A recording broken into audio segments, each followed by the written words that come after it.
केंद्रक के बारे में। ठीक है, तो देखिए केंद्रक तो आप जानते ही हैं।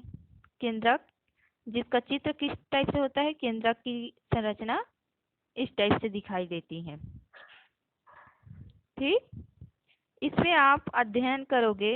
देखिए 1831 में रॉबर्ट ब्राउन ने कोशिका के केंद्रक की खोज की। सबसे पहले तो जब आप पढ़ते हो तो ये देखा करो कि इसकी खोज किसने की और कौन से सन में की। तो देखिए 1831 में रॉबर्ट ब्राउन ने कोशिका के केंद्रक की खोज की। ठीक है, 1939 में जे परकिंजे ने कोशिका के जीवित पदार्थ को जीव द्रव्य नाम दिया, मतलब प्रोटोप्लाज्मा। 1940 में इलेक्ट्रॉन सूक्ष्मदर्शी की खोज हो जाने के बाद कोशिका के कोशिकांग को अच्छी तरह देखा हुआ समझा गया। यह तो था इसका इंट्रोडक्शन। अब इसका अध्ययन करेंगे। तो देखिए आप लोग चित्र में देखिएगा ध्यान से। कोशिका का सबसे महत्वपूर्ण भाग क्या है? केंद्रक है। केंद्रक एक पतली झिल्ली द्वारा घिरा रहता है। ठीक है, केंद्रक एक पतली झिल्ली द्वारा घिरा रहता है। इस झिल्ली को केंद्रक कहते हैं। यह पतली लचीली अर्धपारगम्य होती है। इसमें छोटे छोटे छिद्र होते हैं।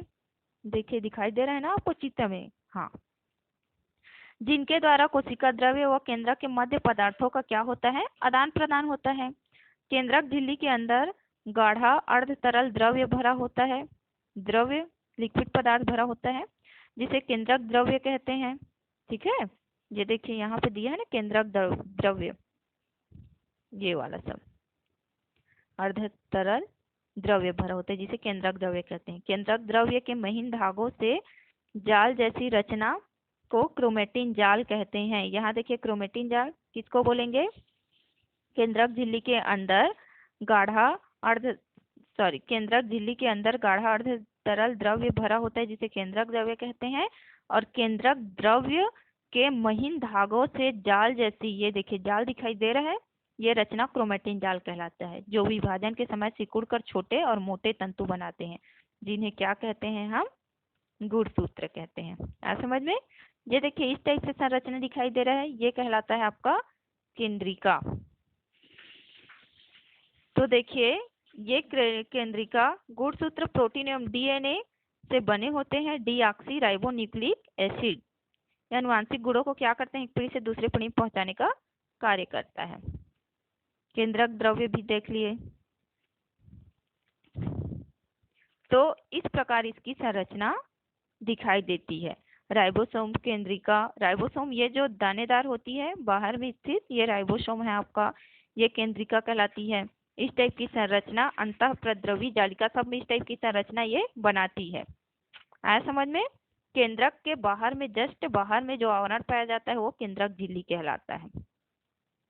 चलिए एक बार चित्र में समझते हैं, फिर से क्लियर हो जाएगा फिर आप लोग का।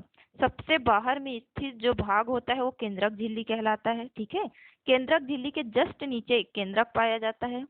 केंद्रक के अंदर में द्रव्य भरा होता है जो क्या कहलाता है? केंद्रक द्रव्य। ठीक है, और ये देखे जो यहाँ पे जो आकृति पाई जाती है वो नाभिकीय छिद्र होता है। फिर केंद्रक द्रव्य के अंदर में धागे के समान जाल जैसी संरचना पाई जाती है वो कहलाता है आपका क्रोमेटिन जाल। उसके बाद उसके अंदर में जो आकृति बनी हुई दिखाई देती है वो कहलाता है आपका केंद्रिका। ये जो बाहर में स्थित होती है वो कहलाता है आपका राइबोसोम। फिर इस टाइप की संरचना दिखाई देती है वो कहलाता है आपका अंतःप्रद्रवी जालिका। तो फिर इन सब का अध्ययन करने पर हमें केंद्रक की रचना पता चल जाती है और केंद्रक का आकृति भी पता चल जाता है, ये कहलाता है आपका केंद्रक। ये छोटा सा प्रोकैरियोटिक कोशिका बचा है। ठीक है, प्रोकैरियोटिक कोशिका तो आप ये वाला आप देख लेंगे,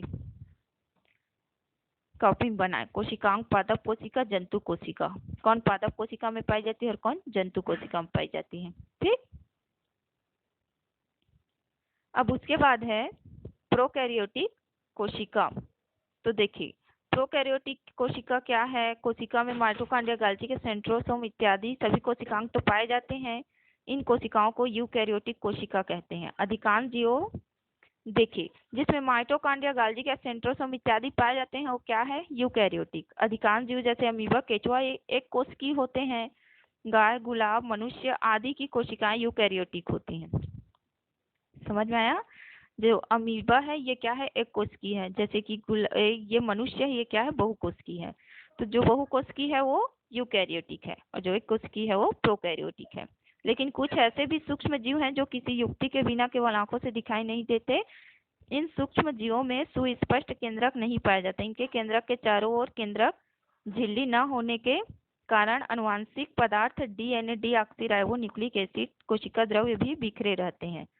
कोशिका भी अनुपस्थित होते हैं। इन कोशिकाओं में कई महत्वपूर्ण कोशिकांग जैसे माइटोकॉन्ड्रिया, गोल्गी या सेंट्रोसोम, अंतःप्रद्रवी जालिका नहीं पाए जाते।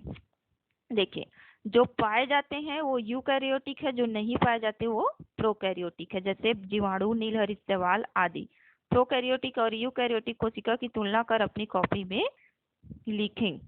तो आप देखिए यहाँ पे, आप इसको देख के आप इसको बना सकते हैं, ठीक है। प्रोकैरियोटिक और यूकैरियोटिक में अंतर आप कर सकते हैं। जैसे कि आप पादप और जंतु में अंतर करते हैं ना, ये पादप कोशिका है, ये जंतु कोशिका है, ऐसे करके उसी प्रकार आप प्रोकैरियोटिक और यूकैरियोटिक में अंतर करके उसका अध्ययन कर सकते हैं। क्या होता है, जो यूकैरियोटिक कोशिका होती है उसमें सुविकसित केंद्रक व सभी कोशिकांग पाए जाते हैं और जो प्रोकैरियोटिक कोशिका होती है उसमें ये सभी अंग नहीं पाए जाते। आया समझ में? ठीक। तो इस प्रकार आप जब उसका अध्ययन करोगे तो आप उसके बारे में जान लोगे।